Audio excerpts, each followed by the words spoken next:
welcome to the Keeping It Israel podcast. Today, my name is Jeff, and my guest today is Gidon Ariel. Gidon is the founder, CEO of RootSource, an organization dedicated to promoting respectful relationships between Christians and Jews. RootSource brings knowledgeable Israeli teachers and curious Christians together to study the Jewish texts and the concepts that are foundational to each of their faiths. He is a reserve officer in the IDF spokesperson's office. He lives in Mal Haber, a suburb of Hebron in the West Bank, where he moved with his family in 2012. Welcome to the show. Thank you. It's a pleasure to be here, Jeff. Well, it's been wonderful to make your acquaintance, and I hope that we can do this from time to time. But today what we want to talk about is something fairly current.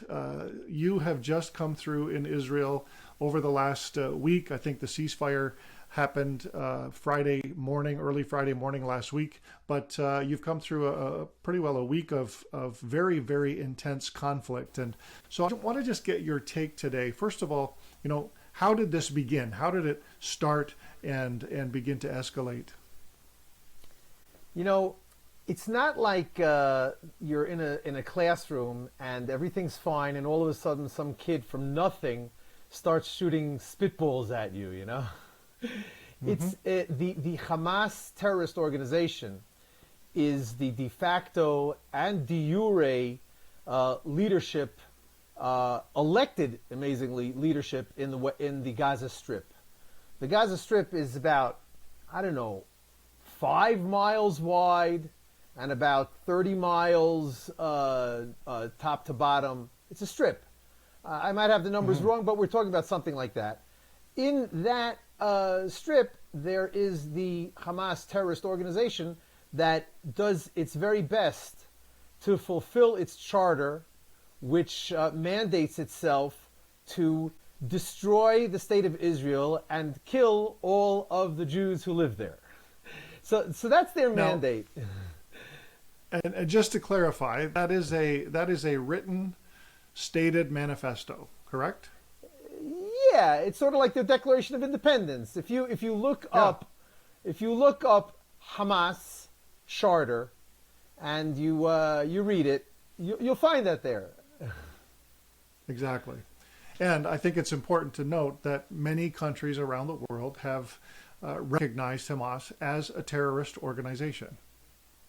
I mean, how else could you define a terrorist organization other than the organization that says in their very foundational document, we are here to get the Jews out of that land one way or another. Right. And, right. We don't balk. It says there, we will do you anything at our fingertips, including and especially violence. And especially, right yeah. All right. So this doesn't happen overnight. We understand that there is an ongoing conflict over a period of many years, and it has kind of morphed and changed depending on the situation in terms of how they carry out some of this. But in the recent escalation, we have a couple of things sort of crashing together. We have Ramadan and the tension, I guess you'd call it, on the Temple Mount, and also and I've been trying to do a little reading on this, but this lease dispute in East Jerusalem, 4 families. So help me out with how this escalates to rockets being fired. Okay, you left out really the most important and real reason. Now, again, I'm not blaming you, because I'm sure that you did the best that you could in researching, but not every MSM mainstream media picks up on the Israeli spokespeople's announcements, and so they say, well, I'm not going to use the Israeli spokespeople, but that's the truth. First of all, as far as Ramadan is concerned, there is something. Ramadan is an annual month-long fasting and prayer month for Muslims. And the extremist Muslims around the world obviously try to use that to their benefit to bring Muslims to more extreme positions and activities.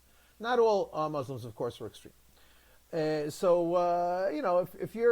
it's hot and you're hungry, and there's a lot of people around you that are yelling and screaming, death to who knows who, then there's more of a chance, if you're hot and hungry, that you're going to join them if you're not hot and you're not hungry.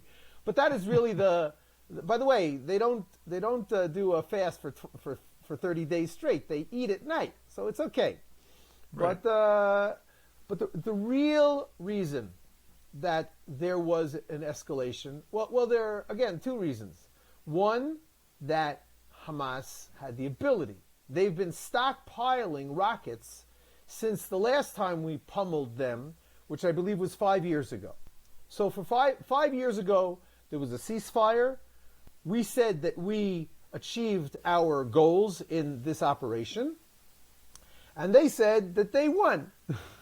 So everybody was happy or not happy, but one of Israel's main goals in operations in the Gaza Strip is to minimize their rockets. In other words, to try to destroy as many rockets as we can until there's a ceasefire. So that's what we did the last time. But since then, they've been manufacturing rockets. That's what they do between times. In between escalations, Israel builds and invents defense defense tools, right, in order to defend its population, and Hamas takes that time to build rockets in order to kill Israel's civilian population. Unfortunately, 25% of the rockets that they use fall inside the Gaza Strip. They are not excellent rockets, thank God, but unfortunately, they end up killing Gazans also. Right. So in other words, and we might get to more, but in any case, so that is the reason that it started, because they had enough ammunition to keep us busy. Right. But the real reason that this started is because there is supposed to be elections in the West Bank. Okay, now before I talked about the Gaza Strip, and now I started talking about the West Bank. Okay, so if anybody's familiar with the map of Israel, it's sort of shaped like the state of New Jersey. Okay, it's along from top to bottom. It's mostly north south, and it's not so wide. That's what it is. Like now, take out a chunk of the middle, but leave a little bit of a strip on the west side, about 10 miles on the west, and then you got a chunk shaped like the letter B in the middle. That is what's called the West Bank, also known as Judea and Samaria. We won't get into the semantics just now. I think about 20 years ago, or something like that, somewhere between 15 and 20 years ago, I don't have the numbers at my fingertips, apologize.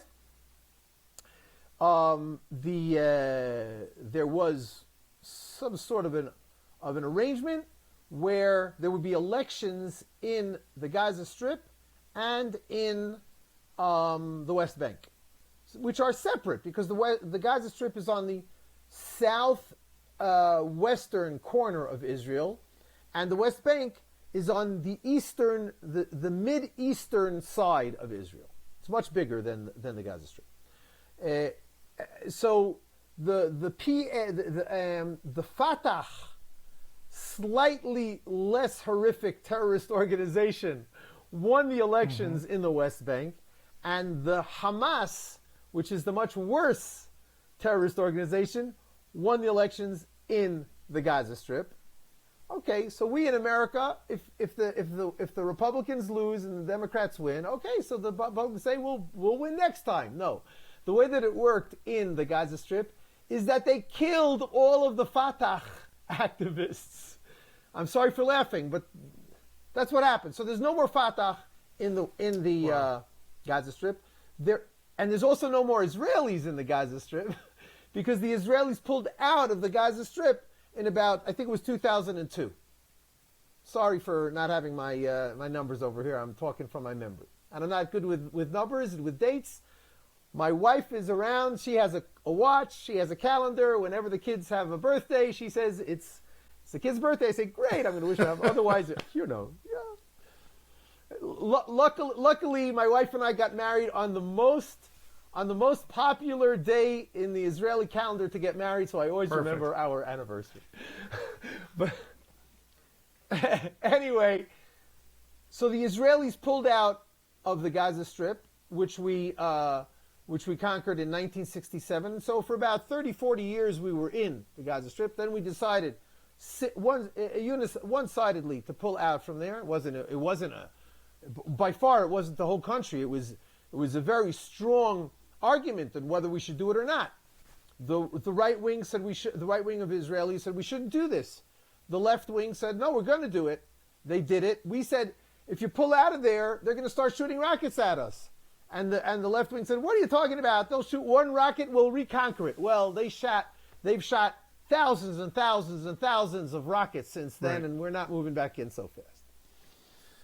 Anyway, back to the reason. So about 19 years ago, or 15, I don't remember the number, the Fatah won the elections in the West Bank. Now, since Israel is still very much in the West Bank, both the army and civilians, there are about 200 Israeli settlements in the West Bank.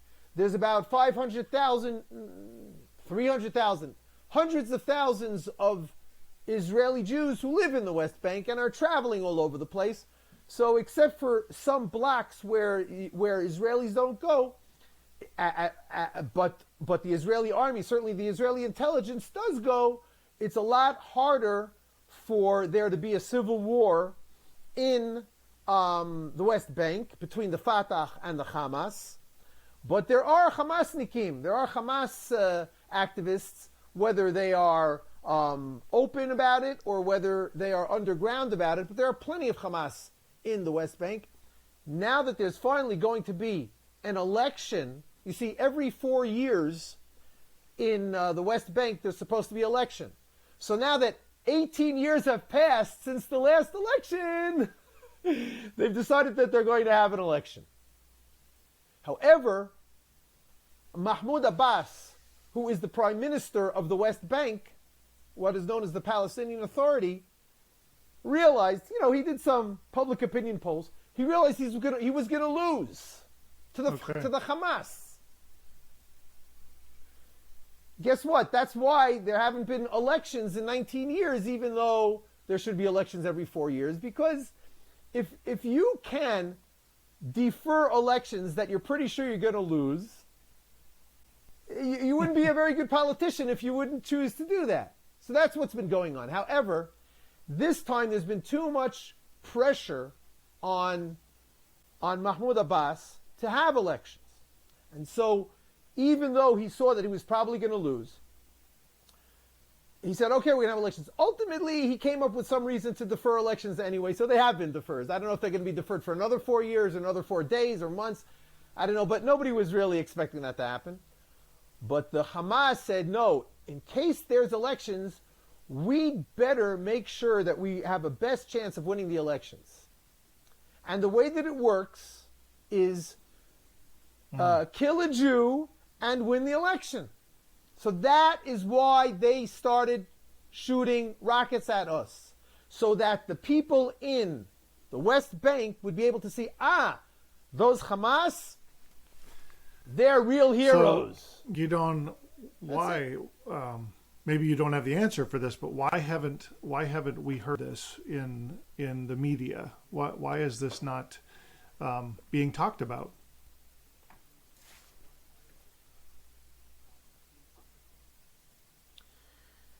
The reason is again, the way that I see the reason is that the mainstream media likes the underdog, and they perceive Hamas and the Palestinians, more the Palestinians. They can't, whatever they can't pronounce, they don't like to say. So they can't pronounce Hamas so well, so they say, okay, the Palestinians, and they say, okay, look at this. these look at this picture. Here's a soldier, and he's grabbing a child. That's not nice. So it's easy with these sound bites and with these picture bites to cast Israel as the Goliath here, and the Palestinians as the David.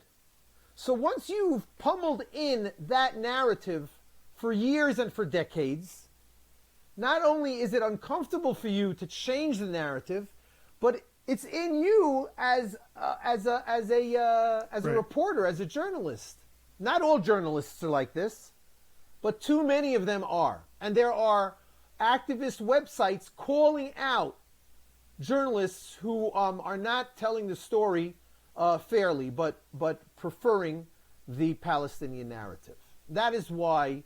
So you thought I might not be able to answer, but that's no. I figured you would have a good answer. I just answer. like framing those questions so that we can draw that information out. And I think that the media narrative is what is informing largely the West, North America in particular, but as well other nations in Europe and so on.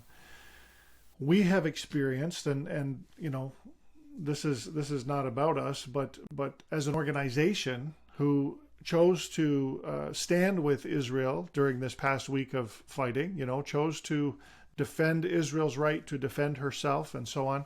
We've experienced an incredible amount of pro-Palestinian, anti-Israel hatred, is the only thing I can call it, hatred on our Facebook page.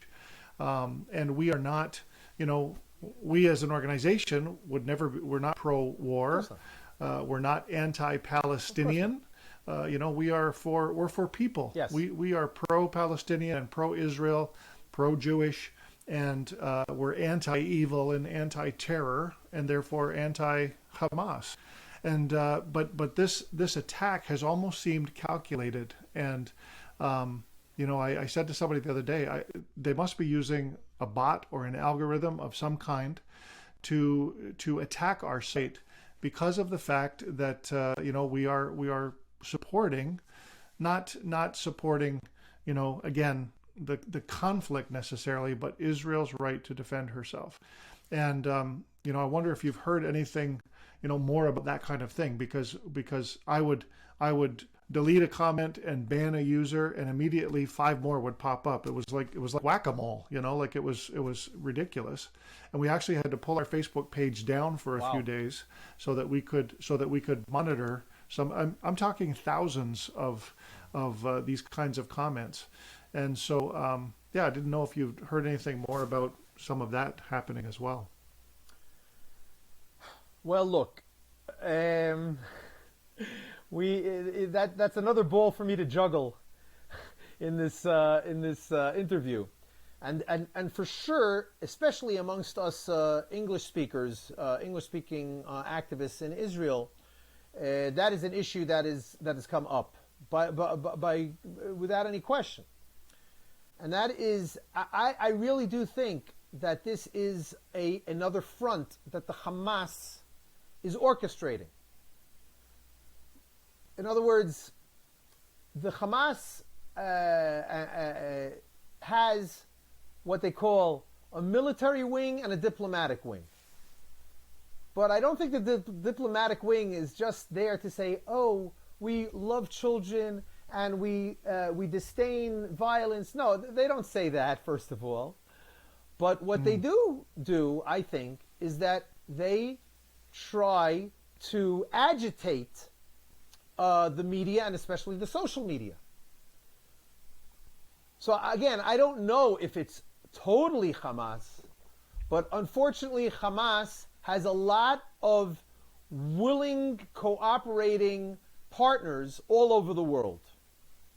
Right. So yeah.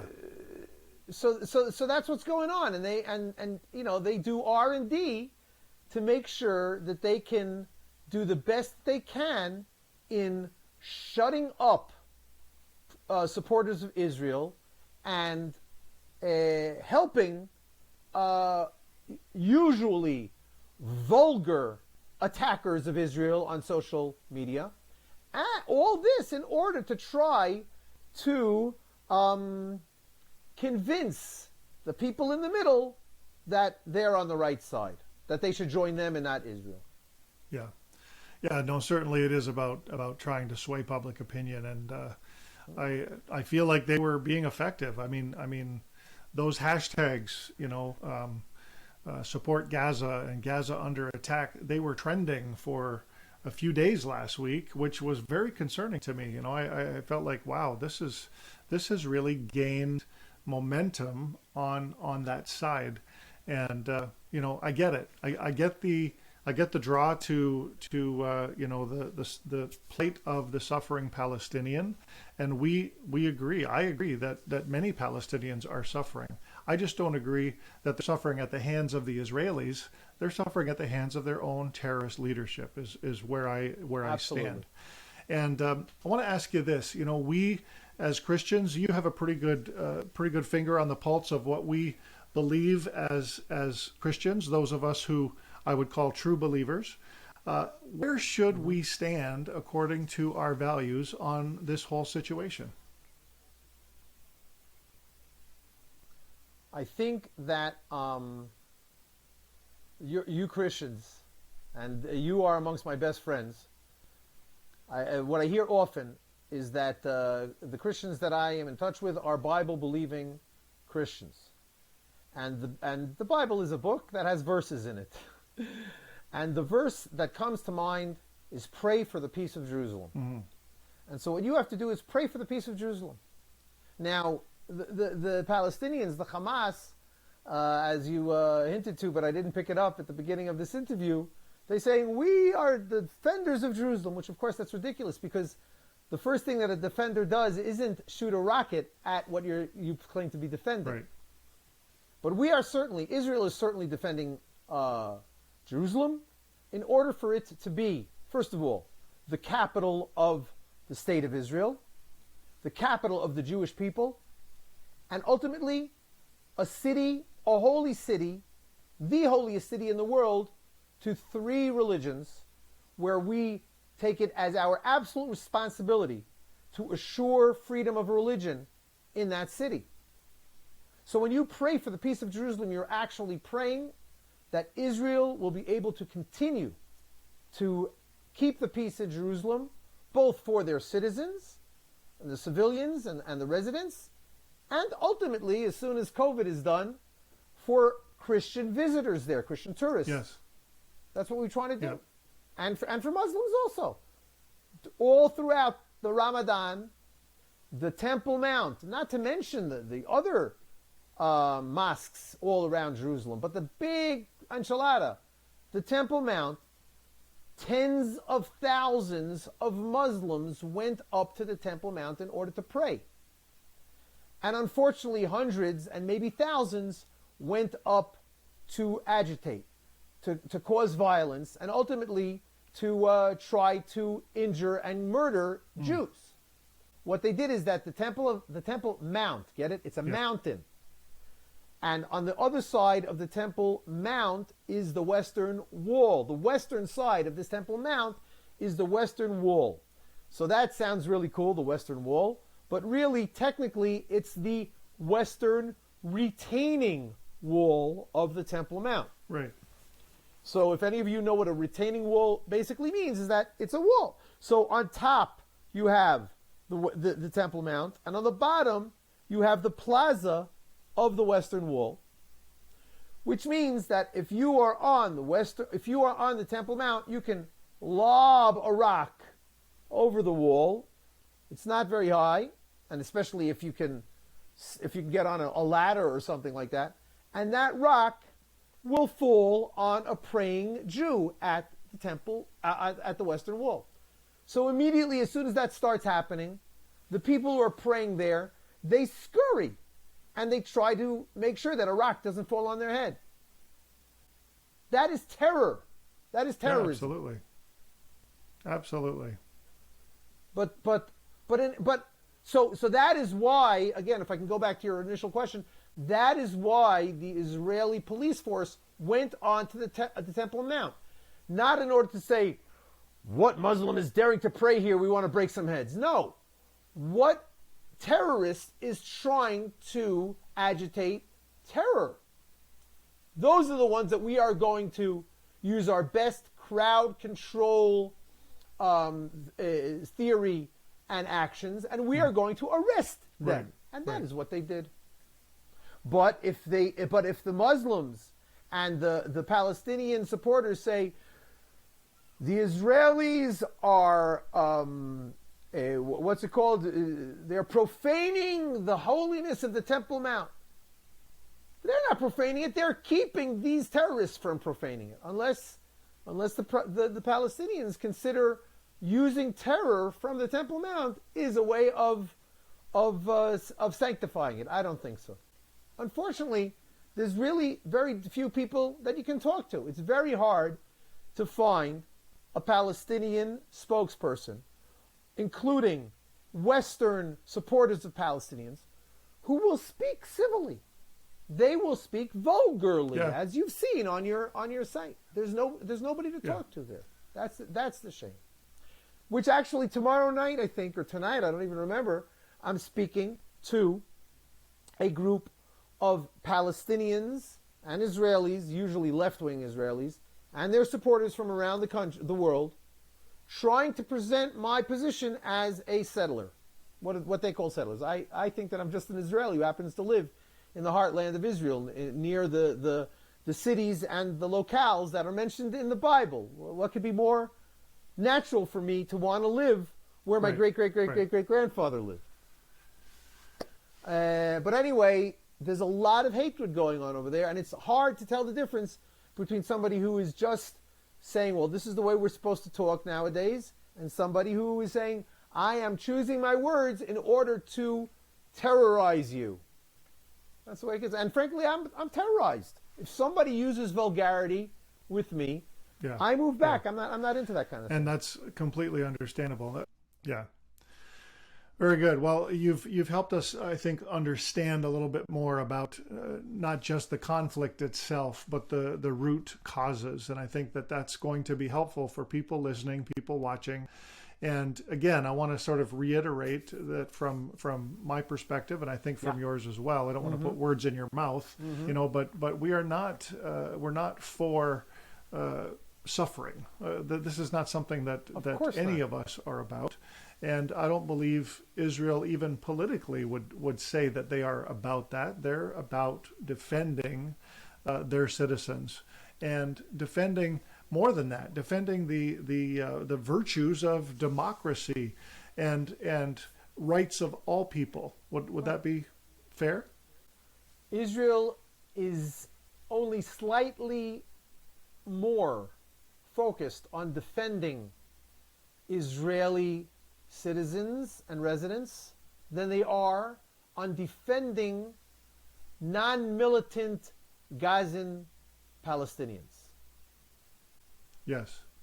Because if we couldn't care less, if we say, listen, if you are a human shield, let's say that you're a non-human shield. Let's say we're going back to the 1500s and people there with bows and arrows and shields. So would anybody say, "Oh, don't hit the shield. You're fighting with the person standing behind the shield"? Of course not. Nobody would complain if you'd hit the shield. That's the way it works. But if the Palestinians, if the Hamas uses children as human shields, that's already a different story. We're not going to say, sorry, if you're using a shield, then it's open season on the shield. These are humans.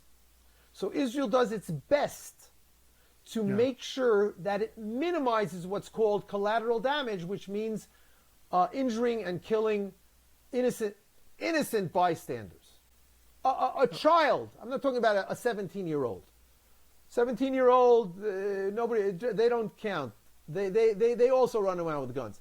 But a 5-year-old, a 3-year-old, nobody can say that that's a militant. But if you look on the internet for yesterday, Hamas, the leader of Hamas, Answar, I don't remember his name, unfortunately. He had a a press conference. He brought on the stage, this is incredible, Jeff. He brought on the stage a 5-year-old child holding an automatic rifle, dressed in Hamas fatigues. Wow. And I didn't try to listen. I wouldn't have understood it myself. I don't know if that child was trained to say, I am going to use this gun to kill every Jew. But it was enough that he did that. And people pointed, and you could see, nowadays you see a video, you can stop a video at a microsecond, and you could see at some point, maybe the whole video, I didn't watch the whole video, of the child cowering in fear. Mm. That's abuse. That's child abuse. Of course it is. Terrible. Terrible, terrible. Absolutely. Yeah.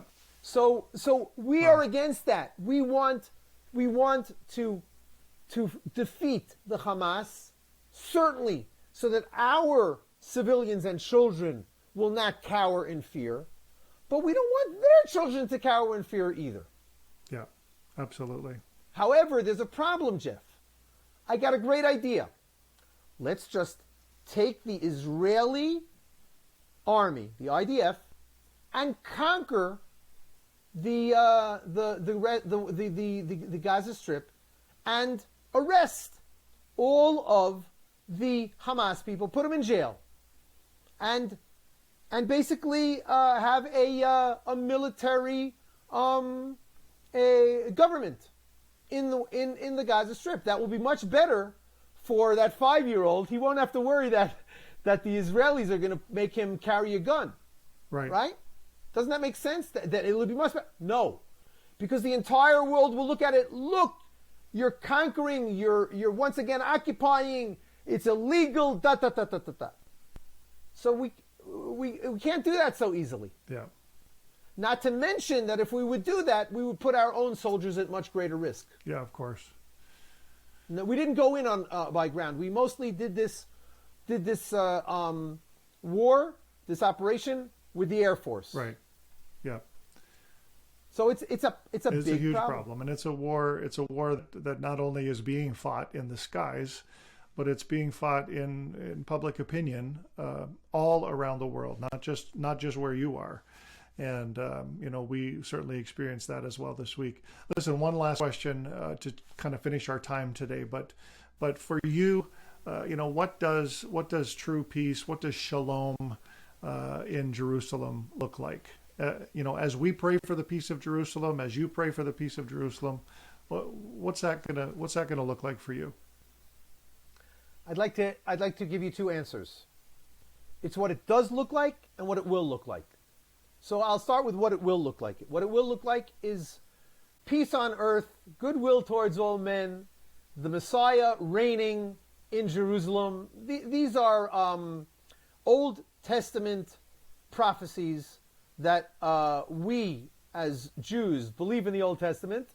The only question is, what is the identity of that Messiah? That's something we could talk about. But the King Messiah will conquer all the evil enemies, and there will be peace on earth, and the lion will lie down with the lamb. That is what future peace will look like.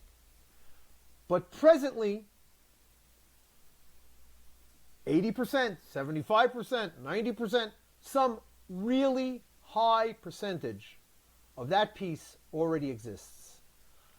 My 16-year-old daughter can walk around Jerusalem with her girlfriends at 1 a.m.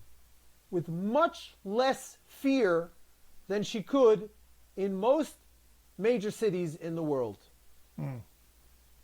And that's peace. And I can attend a dialogue group with Jews and Arab Muslims in Jerusalem with no problem. We are secure and safe. And I can walk into many stores in Jerusalem where an Arab Muslim storekeeper will give me service. So I think that there is a lot more peace going on in Jerusalem today. I know that there is a lot more peace going on in Jerusalem today than the mainstream media would have most of its consumers think. Yes. Most people think Israel, oh, isn't that where the bombs fall? Isn't that where the suicide bombers are all over the place? Isn't that where there's... Well, yes, but believe me, there is about 1% of deaths, of murders in Jerusalem, including murder by terror, than there is in Chicago. That's a year. That's the bottom line. Yeah. So it's a lot more peaceful in Jerusalem, even today, than it is in most Western cities, I dare say. Well, thank you, Gidon. That's very helpful, and thank you for being with us on the podcast today.